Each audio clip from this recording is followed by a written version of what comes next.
thing. And let me quickly start by telling you, everyone has their sources of information. What I'm hearing coming out of this, and again, this is not confirmed, but the sense I'm getting coming out of this is that there will be a suspension of Brady. It will be no more than 4 games and a minimum of 1. I think more than 1 is the sense I'm getting, and it'll be announced sometime this week. This is what I'm hearing. Yeah, I mean, we had heard that it was going to be announced sometime this week, and then whatever it is, you wonder if it gets dropped down with the appeal. So where it actually ends up. A stone-cold lead pipe lock from everyone on Brady's side that he's going to appeal it. But so has this thing been totally mishandled from the very beginning by everyone? I think pretty good arguments were made this weekend that the answer is yes. I'll read you 2 things I read, okay?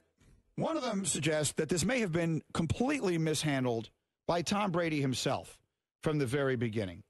And this was from Mike Lupica's column yesterday. And I was actually on with Mike on his show on ESPN New York on Thursday, and he said essentially this in the conversation we had, and he wrote it yesterday. He said, if Brady at the very beginning of this had said the following, this would never have been treated like the crime of the century. If he had said, listen, I put an awful lot of pressure on our equipment guys about how much or how little air I like in our game balls. And if I've put so much pressure on them that they somehow took them below the legal limit, whether I came right out and told them to or not, that's on me and I've got to wear it. They probably just got a little overzealous about what they thought I wanted them to do, so that's on me as much as it's on them. If he says that, Mike is saying, then this whole thing becomes almost nothing.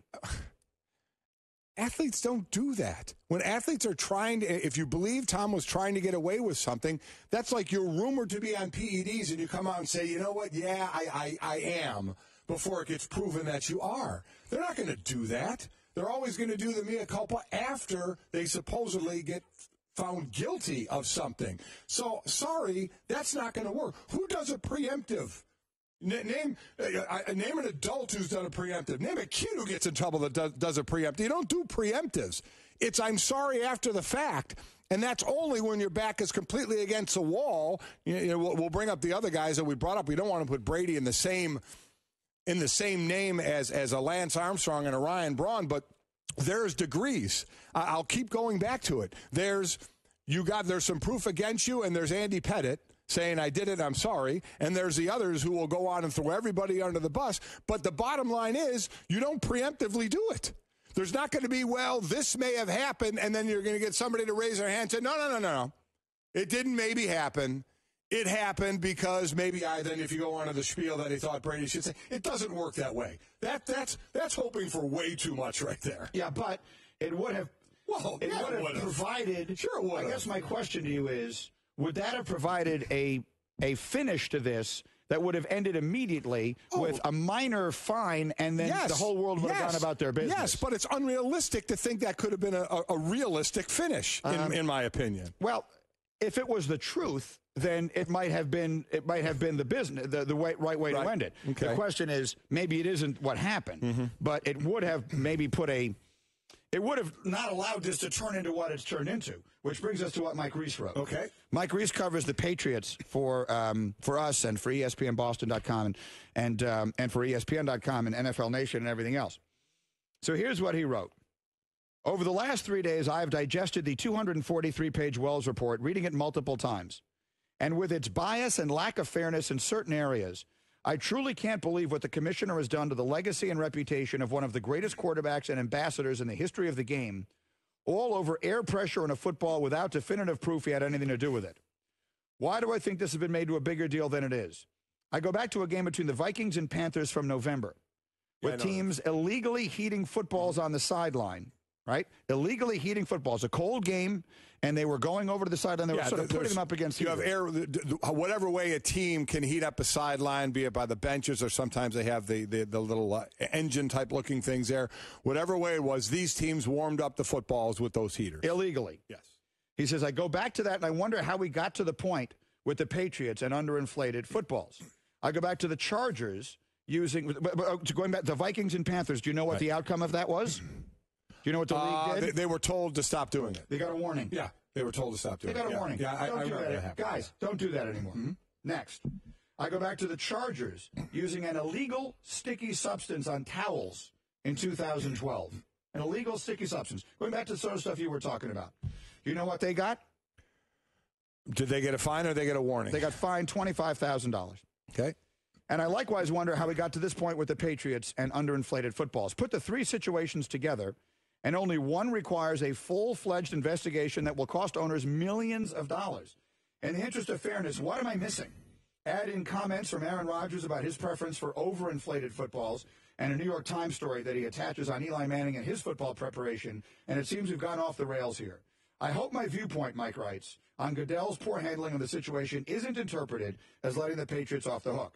From the moment the story broke, my opinion was the team should be held accountable if all football air pressure measurements were done correctly and science wasn't a factor. The Wells report brings to light some important details as it naturally raises suspicions that the locker room attendant, who at one point referred to himself as the deflator, took the footballs without consent before the game, had them locked in a bathroom for a minute 40 seconds. That can't happen.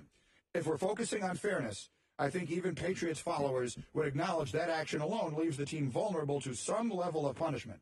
But how we got from there to the possibility that Brady will be suspended is still hard for me to grasp. All right, so my thought on that is, and as far as what they did, listen, I said it last week. I kept bringing up the silicone on the jerseys or Jerry Rice spraying stick-em on his hands, or these other two situations here, putting the stick-em on a towel for San Diego to heat up the balls on the sideline. I look at these as little things you tried to get away with and you didn't. You got caught. You got busted. The rule actually says $25,000, right, for altering equipment, which is what San Diego got. Right. They altered a towel with stick-em. They got $25,000. That's how I see all this stuff. You go to the line and you cross the line a little bit, and when you get caught, you say, yep, try to get away with it. You know, get your hand slapped with $25,000 or a warning in this case. That's what I think of this. But from the other side of it, okay, that's what I think of it. Now run the league, okay? Mm-hmm. Now you're running the league. And as Bill Polian pointed out when I brought up my other transgressions type situations of what has gone into this one. This is a little more stealth, right, than 5-0 linemen standing in the showers and covering their eyes as they're getting sprayed, than, you know, Jerry Rice spraying his hands, than a San Diego Charger towel getting sprayed with stickum, or warming up footballs on the sideline. This required a little more, did it not? It required the balls to be inspected, the balls to be alone for about a minute and 40 seconds, and then deflated in that amount of time so that there was a little more stealthness to it. I'll keep using that word. So from the league side of it, to me, I've already given you my opinion, what I think. I don't think it's that big a deal. But to the league now, do you have to step in at some point and say, okay, all right, we feel you altered, or at least this report says we believe that things were altered. Do we have to come down a little harder because there was a little more involved in this plan to do it? Do we need to start coming down harder since we've had maybe these other things, and you finally say, okay, you know what, if teams are going to keep doing this, we got to start putting down our foot a little more, that maybe our rule of just $25,000 for doing it is not enough, and we have to start enforcing a little bit tougher. Could they possibly be thinking that? I think so. And also, I completely agree with the fact that if this were a losing team last year with a quarterback that we barely knew, that it wouldn't be as big a deal. So it was made to be a bigger deal because of the Patriots' history, because it is the Patriots, because it is Tom Brady and Bill Belichick. So it was blown out of proportion a bit. To me, I don't care. It's not that big a deal to me. But if I'm the league and you start seeing some of these things add up and there's a little more involved in planning to this, for the league to say, you know what, we may need to stamp our foot down a little more and maybe, you know, put a stop to this so teams don't keep trying to do it. I guess, now, does it mean this whole 103 days of an independent person giving a report, or the league just kind of doing their own investigation, taking a few weeks and saying, all right, we found there was some shenanigans going on here. You're going to get hammered. You know, even if you want to raise the fine from $25,000 to $200,000, whatever, make it look like, you know what, enough of this stuff. Enough of this stuff. Do I think it went too far with an independent investigation that took 103 days? Yeah, I do. I definitely do. I absolutely do, because I think you try and pull something off, you don't get away with it. I'm sure everybody's screaming, Golic doesn't mind if you cheat. No, if you get caught, you should pay a price. I completely agree with that. I have absolutely an agreement with that when you know you're breaking a rule. If you get caught, okay, did it. I have to accept whatever happens to me now. Was there a little bit too much in this? It felt like there was a little bit too much with this, and it felt like there was a little bit too much with this because of who the team and who the people involved were. Basically, what we're seeing here is letting a little air out of the football, turning into what will be viewed by some as like the destruction of the reputation of a guy who otherwise might be the greatest player ever. Anytime you associate the word gate now, we've got Spygate, we've got Bountygate, we've got Deflategate. We got a gate. We get gates. When you get gates, those things stick with you. Whether they should or not, they stick with you. Whether it's fair or not at times, they stick with you. Yeah, I mean, there are those side of it, especially the Tom Brady fans that say, wait a minute, you besmirched the guy's reputation for the rest of his career over some PSI in a football. When people say, yeah, it's PSI in a football, but it could be more the process of what you went through to try and get that done. All right. Do you want to go to the ESPYs? I'm telling you right now, the word is coming up in a moment.